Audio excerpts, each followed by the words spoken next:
I feel like someone who's had such a hard upbringing,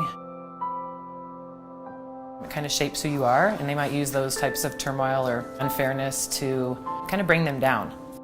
Maybe make them even angry or resentful and not want to give back, but instead he has done the exact opposite.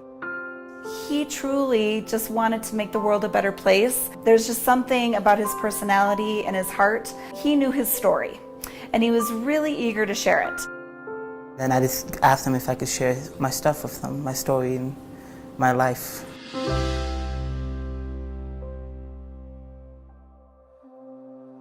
My name is Tariku Savage, Tariku Benjamin Savage. I'm 12, turning 13 in September 18th. I was born in Africa, in Ethiopia. It's way different than America. It's just harder to live there than here. My brother from Africa, when he was like 1 or little, he passed away from dirty water. But that's the only source of water that we had to drink. And it was not really good clean water to drink or to use, and he just passed away from it.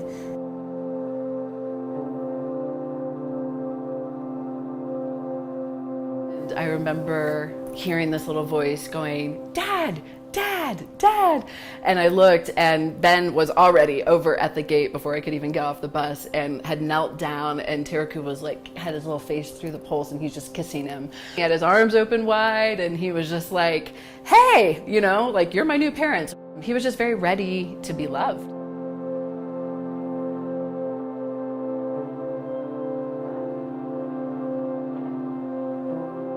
When he got home from Ethiopia, he had parasites all through his stomach. And, you know, it's not lost on me that had he stayed there in Ethiopia, I don't know if he would have suffered his brother's fate, if he might have passed away from the water source too. As a family, we're just like, well, what could we do? Number one, to honor his brother who passed away, and also to take something that was a really hard experience for Tariku of drinking this water that made him sick to his stomach. So we started talking and just asked Tariku, you know, would you like to do something? I decided I don't want any more kids to pass away or lose their lives from this.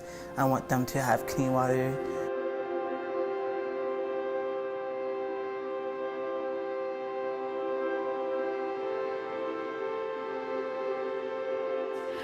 And September was his 5th birthday. Let's give your birthdays away.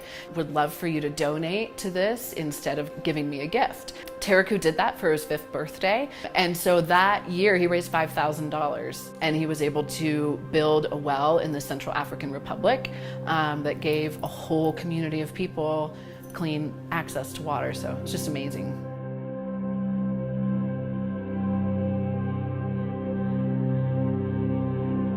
I realized how much I helped other kids. I saw how I saved a village, so I decided to, like, this is gonna be more fun if I keep going on and on. And then I just gave up my birthday, and I just saved up my money, and then I just donate it away. I know Tariku because he was in my 1st grade class a few years back. He told me where he came from.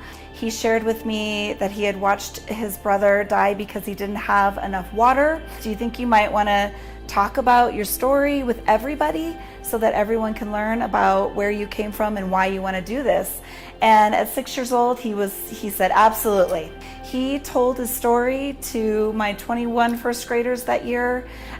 He shared about what the water was like in Africa and the difference that he was trying to make by building a well. And my students started to bring in money day after day after day to donate to his project. This was something that he just, in his heart, he knew that he had to do for the world and wanted to do for the world. And it truly had nothing to do with him.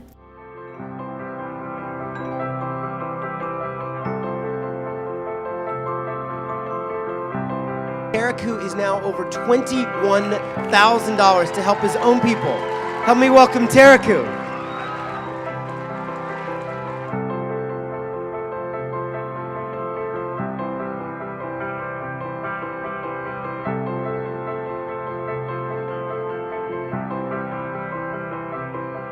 This is going to be my 11th season, so I've been playing for 5 or 6 years.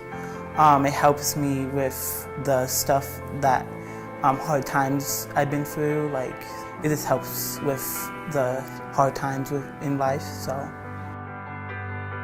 You can see how many tackles you get a game, and they give you a certain amount of money, and you can ask people to sponsor you in the game. So every tackle that I get, your donation is going to go to build a well. And so he had, I don't know, 12, 13 tackles in that football game and was able to really fund something that was really special. So it's continued in various ways over the years.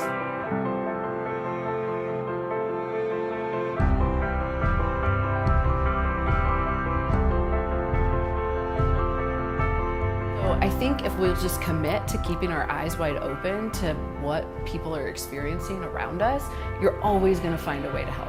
The most simple thing is to start small, but dream big. Think of something that can make a difference close to home.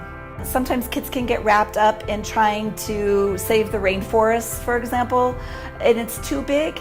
Not that that can't happen eventually, but I feel like if you can start with a small project and then watch that spread, and I feel like those kind of projects that are close to home and close to their heart mean the most. Finding something that's meaningful to them, that they feel passionate about, whether it's global or local, and kind of researching what they can do, and then finding support. I think the support's really important, whether it's students in the school or their families or a niche of friends in the neighborhood, but pulling people together and kind of getting them on board as well so that they can make some changes and some differences.